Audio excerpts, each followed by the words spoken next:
Hello વિદ્યાર્થી મિત્રો, આપણે લાસ્ટ લેક્ચરની અંદર શાના વિશે અભ્યાસ કર્યો હતો? બ્રાયોફાઇટા પાર્ટ 2 ની અંદર આપણે શાના વિશે અભ્યાસ કર્યો? સ્પેગ્નમનો. સ્પેગ્નમ છે એ કેવી રીતે પોતાની નવી સંતતિ છે જનરેટ કરે છે એના વિશે અભ્યાસ કર્યો હતો. હવે આપણે અહીંયા શાના વિશે અભ્યાસ કરશું કે જે માર્કેન્શિયા છે એના વિશે અભ્યાસ કરશું. માર્કેન્શિયાની અંદર આપણે તમને એનસીઆરટી ની અંદર આ પ્રકારે ફિગર આપેલી છે. એનસીઆરટીમાં જો કે અહીંયા મૂલાંગો છે, રાઈટ, અને આ શું છે? કુડમલી પ્યાલા. આ શું છે એ હું તમને કહીશ હમણાં. અને અહીંયા સ્ત્રીજન્યુ ધાનીધર આવેલું છે, એવી રીતે નરજન્યુ ધાનીધર પણ આવેલું છે. પણ મેં તમને એકદમ સિમ્પલ ફિગરની અંદર અહીંયા તમને ડ્રો કરીને બતાવ્યું છે કે કેવી રીતે આપણે ડ્રો કરી શકીએ. અને સ્ત્રીજન્યુ ધાનીધર અને નરજન્યુ ધાનીધર આ કેવી રીતે છે? બે હરોળમાં છે.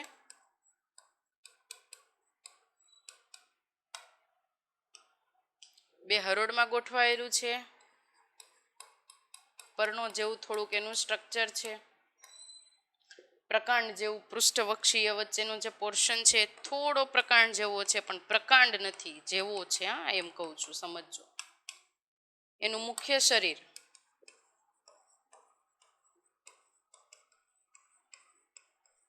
શેનું છે?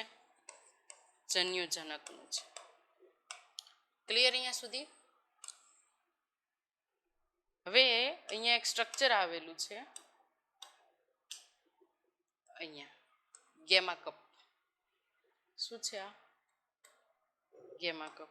પહેલા તો આપણે એ જાણીએ છીએ ને, આપણે શાના વિશે અભ્યાસ કરીએ છીએ. ખાસ યાદ રાખજો, આ છે હિપેટો કેપ્સિડા, એટલે કે લીવર હર્ટ. લીવર હર્ટ વિશે અભ્યાસ કરીએ છીએ. લીવર હર્ટની અંદર એક્ઝામ્પલ શેનું લીધું હતું આપણે? માર્કેન્શિયાનું એક્ઝામ્પલ લીધું હતું. યાદ આવ્યું કાંઈ? માર્કેન્શિયાના એક્ઝામ્પલને લઈને આપણે અભ્યાસ કરતા હતા. તો એવી જ રીતે એનું મુખ્ય શરીર કયું છે? જન્યુજનકનું બનેલું છે. હવે જોઈ લઈએ કે એની અંદર ઉદાહરણ કયા કયા આવી શકે. માર્કેન્શિયા અને રિક્સ્કિયા. ક્લિયર અહીંયા સુધી? માર્કેન્શિયા અને રિક્સિયા એનું નિવાસ સ્થાન કયું છે?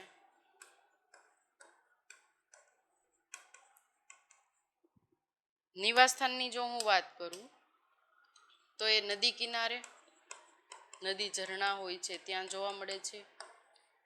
ભેજવાળી જગ્યા ઉપર જોવા મળે છે.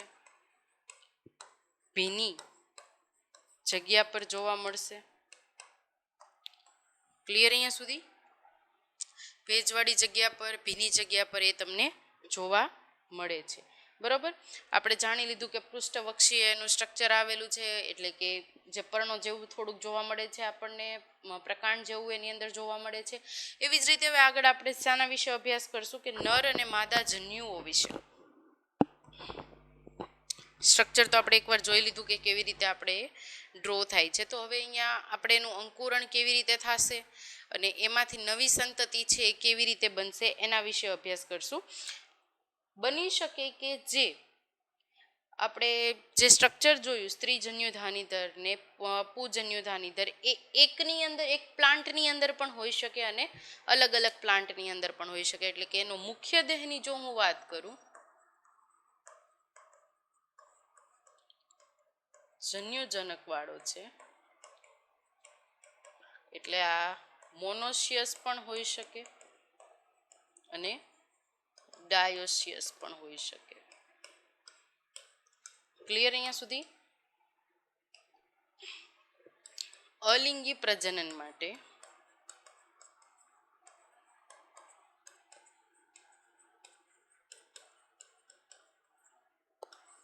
શું આવેલા છે? Gamma cup. ક્યાં છે ગેમા કપ? ખબર છે ને?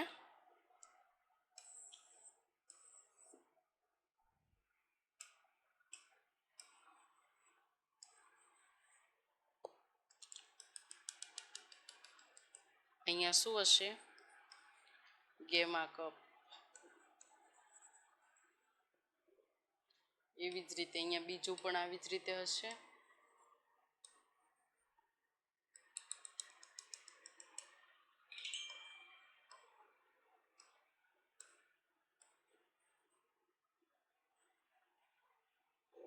ઓકે, તો આ શું થયું આપણો ગેમા કપ થયા.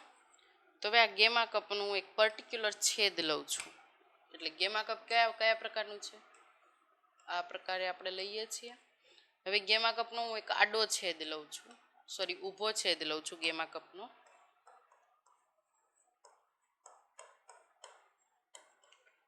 ઓકે, હવે હું ગેમા કપનો ઊભો છેદ લઈશ તો મને એનું સ્ટ્રક્ચર કયા પ્રકારે દેખાશે? તો જુઓ,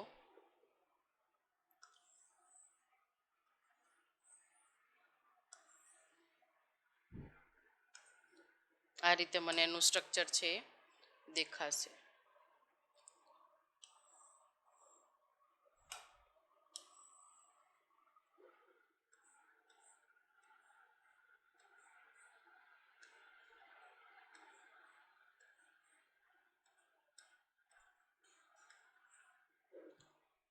ઓકે, સમજાઈ ગયું? અહીંયા કોષો આવેલા હશે નાના નાના આવી રીતે.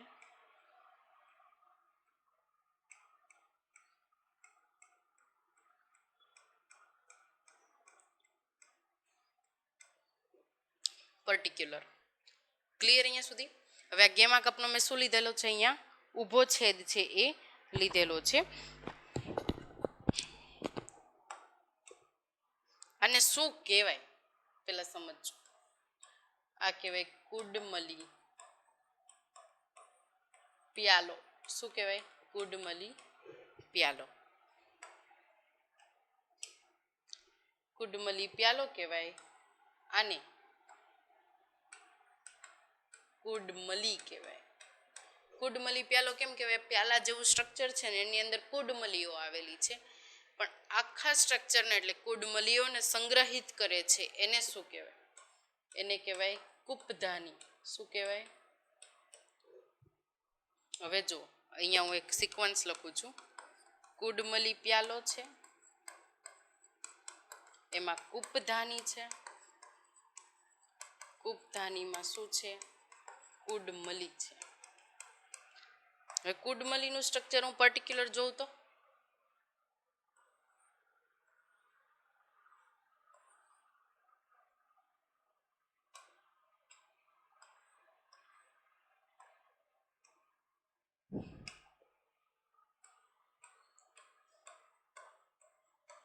આવી રીતે હશે. આમાં ઘણા બધા અલગ અલગ કોષો આવેલા છે કે જે શું કરે છે? કુડમલીને પ્રોટીન, લિપિડ બધું પૂરું પાડે છે, ખોરાક સંગ્રહકનું કામ કરે છે. ફોર એક્ઝામ્પલ છે આ તૈલી કોષો, જે શું કરે છે? ખોરાક સંગ્રહ કરવાનું કાર્ય કરે છે. આ કેવા છે? બહુકોષીય છે. દેખાય જ છે આપણને. કેવા છે? બહુકોષીય જોવા મળે છે. તૈલી કોષો છે, બહુકોષીય છે, અને ખાસ એક વસ્તુ યાદ રાખવાની કે લીલા રંગના છે અને કલિકા તરીકે વર્તે છે.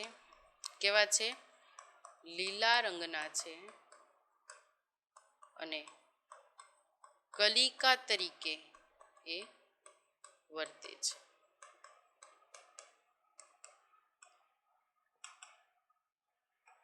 જો ફરીથી અહીંયા આપણે એનો મુખ્ય દેહ છે શેનો બનેલો છે? મોનોશિયસ અને ડાયોશિયસનો બનેલો છે. અલિંગી પ્રજનન માટે શું આવેલું છે? ગેમા કપ છે આવેલો છે. સ્ટ્રક્ચર તમને બતાવ્યું છે. ગેમા કપનું આ રીતે હશે. સ્ત્રી જન્યુધાની દર છે, નર જન્યુધાની દર છે. પછી એ ગેમા કપનો જો હું ઊભો છેદ લઉં તો કૂપધાની અને કુડમલી પ્યાલો, એટલે કે આ રીતનું સ્ટ્રક્ચર મને જોવા મળશે. અલિંગી પ્રજનન માટે ખાસ યાદ રાખજો કે ગેમા કપ છે જવાબદાર છે. હવે એનો સ્પેસિફિક એટલે કુડમલી લઉં છું. એક કુડમલી બહુકોષીય છે, લીલા રંગની છે, અને એ પોતે કેવી રીતે વર્તે છે? કલિકા તરીકે વર્તે છે. હવે આપણે વાત કરીએ લિંગી પ્રજનન. આ વાત શેની કરી? અલિંગી પ્રજનન. અલિંગી પ્રજનનની અંદર હજી એક કે અવખંડન પણ કરી શકે છે. અવખંડન કોને કહેવાય? આ ખબર છે? જોઈએ. અવખંડન એટલે શું?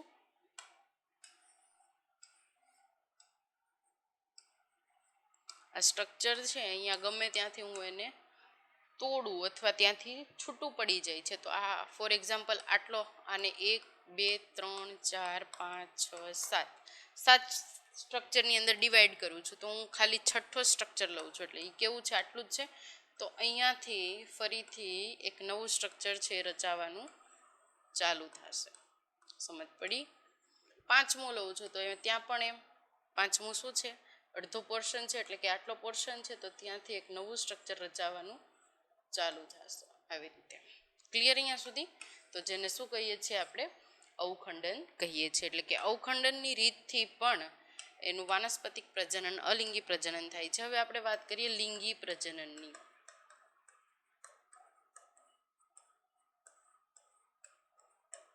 લિંગી પ્રજનન કોને કહીએ છીએ લિંગી પ્રજનન એક તો નરજન્યુ હોવા જોઈએ શું રિક્વાયરમેન્ટ છે માદાજન્યુ હોવા જોઈએ ક્યાં હોય છે એ જોઈ લઈએ ક્યાં હોય છે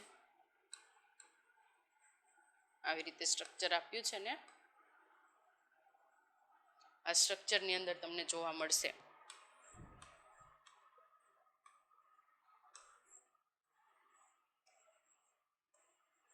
ક્લિયર નરજન્યુ છે માદાજન્યુ છે તો હવે હું નરજન્યુની વાત કરું તો નરજન્યુ ધાનીધર નરજન્યુ ધાનીધરમાં શું હશે નરજન્યુ ધાની હશે એટલે કે એનું સ્ટ્રક્ચર કેવું હશે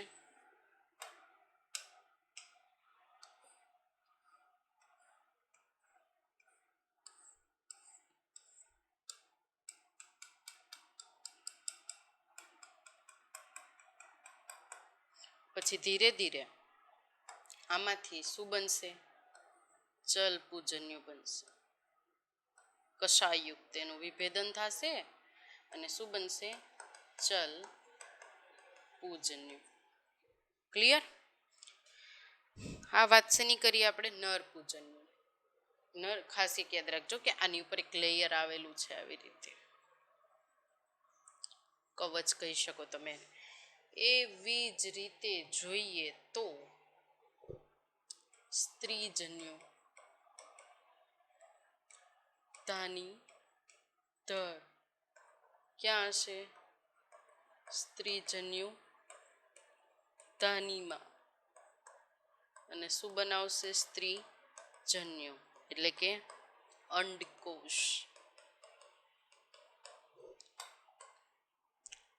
એનું સ્ટ્રક્ચર જોઈએ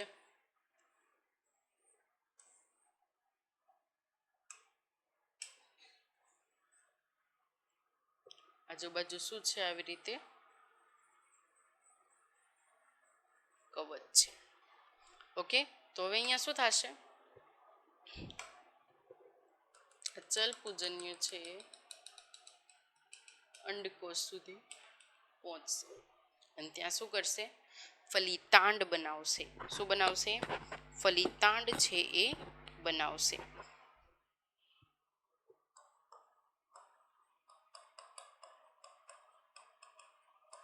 પછી બીજાણુ સર્જન કરશે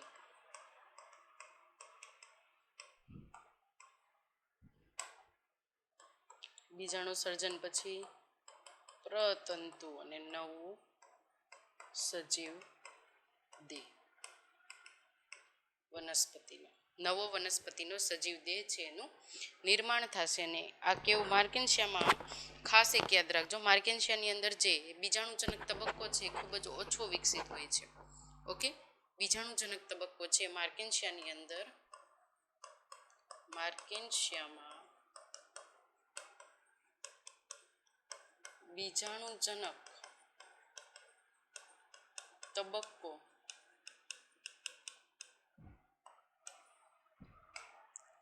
ઓછો વિકસિત છે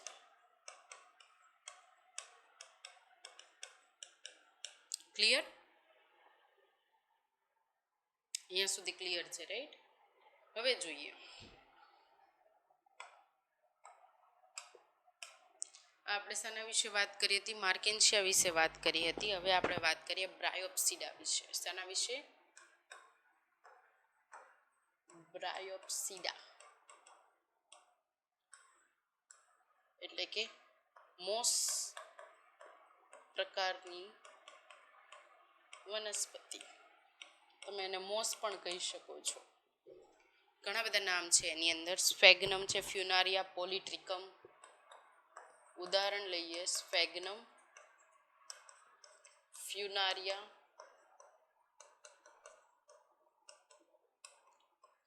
પોલિટ્રિકમ. ક્લિયર અહીંયા સુધી બ્રાયોપ્સિડાની અંદર. હવે જોઈએ કે જે સ્ફેગ્નમ છે એના વિશે આપણે આગળ વાત કરી જ લીધી છે, રાઈટ? તો સ્ફેગ્નમનો જે દેહ છે એ કેવો છે? એક તો ટટ્ટાર છે.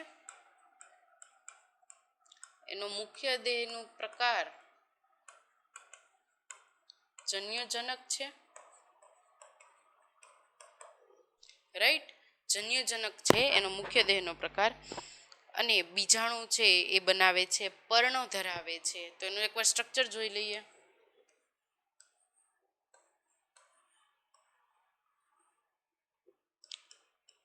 પ્રપર્ણો, પ્રકાંડ જેવું સમથિંગ કંઈક, મૂલાંગો. બની શકે કે અહીંયા સ્ત્રીજન્યુ છે, અહીંયા પુંજન્યુ છે. ઓકે, હવે જોઈએ કે અહીંયા સ્ત્રી, આપણને ખબર જ છે કે આ ઓલરેડી આપણે ભણી ગયા છીએ, પણ ફરીથી આપણે એકવાર એને જોવાનું છે કે શું થાય, શું કેવી રીતે એમાં બને છે. તો હું લિંગી પ્રજનનની સ્પેસિફિકલી વાત કરું. લિંગી પ્રજનન, તો લિંગી પ્રજનનમાં શું થાય છે?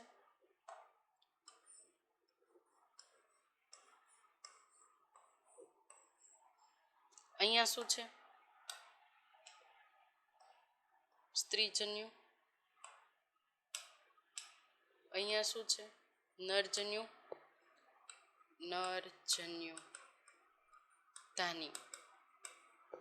આ શું? સ્ત્રીજન્યુ ધાની, રાઈટ? સ્ત્રીજન્યુ ધાની હોય તો એનો સ્ટ્રક્ચર કેવી રીતે હશે?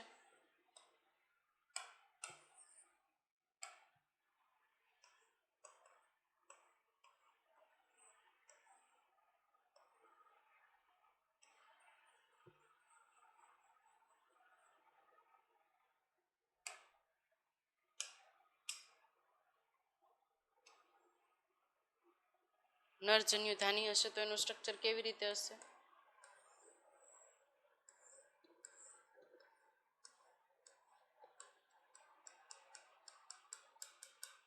આવી રીતે હશે. અંકુરણ થશે. કોનું અંકુરણ થશે? અહીંયા કશાયુક્ત. આ બન્યું ચલ પૂજન્ય. શું બને છે? ચલ પૂજન્ય. ક્યાં આવશે? સ્ત્રીજન્યુ ધાની ઉપર આવશે. પેલા સ્ટાર્ટિંગમાં કેવા હશે બધા? એન હેન જન્યુ બનાવશે ત્યારે. પછી સ્ત્રીજન્યુ ધાની ઉપર આવીને એ કેવા થઈ જશે? 2n થશે. પરિણામે એક પ્રાવરનું નિર્માણ કરશે.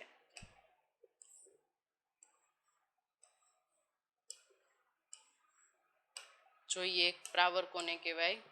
અહીંયા સ્ત્રીજન્યુ છે તો આવી રીતે પ્રાવર. આ શું છે? પ્રાવર.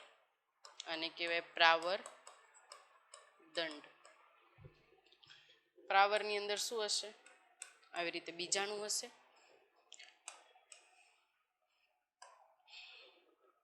પ્રાવરને કેપ્સ્યુલ કહેવાય. બીજાણુ છે 2n છે, પછી એનું અર્ધીકરણ થશે nn. અને આ જે બીજાણુ છે એ જે બીજાણુ છે જમીન પર પડશે અને શું બનાવશે? પ્રતંતુઓ બનાવશે.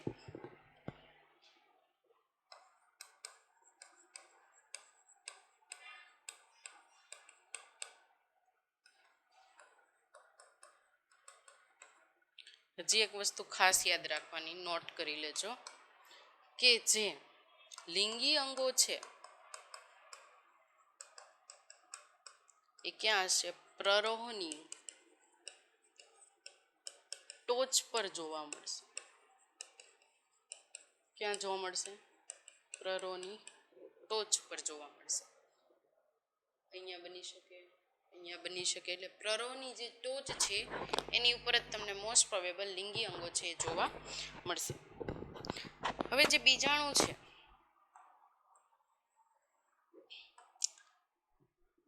જે બીજાણુ મને મળે છે, બીજાણુનો પ્રથમ તબક્કો શું છે? પ્રતંતુ બનાવવા. બીજા તબક્કામાં એ શું કરશે? આ જે પ્રતંતુ છે, આ પ્રતંતુમાંથી એ એક નવો પ્લાન્ટ છે એ જનરેટ કરશે. ક્લિયર અહીંયા સુધી? પ્રતંતુમાંથી બીજા તબક્કાની અંદર એક નવો પ્લાન્ટ છે એ જનરેટ કરશે. અને જે આ પ્રતંતુ છે આમાંથી આખો પ્લાન્ટ જે જનરેટ થશે એ કેવો બનાવશે? વિસર્પી અને શાખિત બનાવશે. ત્યાં ને ત્યાં જનરેટ થવાનું ચાલુ થઈ જશે. ક્લિયર અહીંયા સુધી બધું? હવે આપણે જોઈએ ત્રિઅંગી વનસ્પતિ. શાના વિશે અભ્યાસ કરીશું હવે આપણે? ત્રિઅંગી વનસ્પતિ વિશે, જેને કહેવાય ટેરિડોફાઇટા. ખરેખર હવે આપણે આના વિશે નેક્સ્ટ લેક્ચરની અંદર અભ્યાસ કરીશું, અધરવાઇઝ અધૂરું રહી જશે થોડું. તો એકવાર ખાલી રિવાઇન્ડ કરી લઈએ આપણે આજે શું ભણ્યા. તો હું તમને એક સ્ટ્રક્ચર બતાવવા માંગુ છું, જે મોસનું સ્ટ્રક્ચર છે. જુઓ, આ શું છે? મોસ છે. આવી રીતે જો સ્ટ્રક્ચર હું અહીંયા ડ્રો કરું છું, જો ના દેખાતું હોય,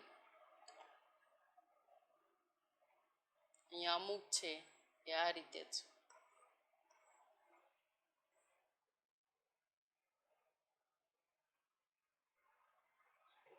એકદમ ટટ્ટાર છે, સીધા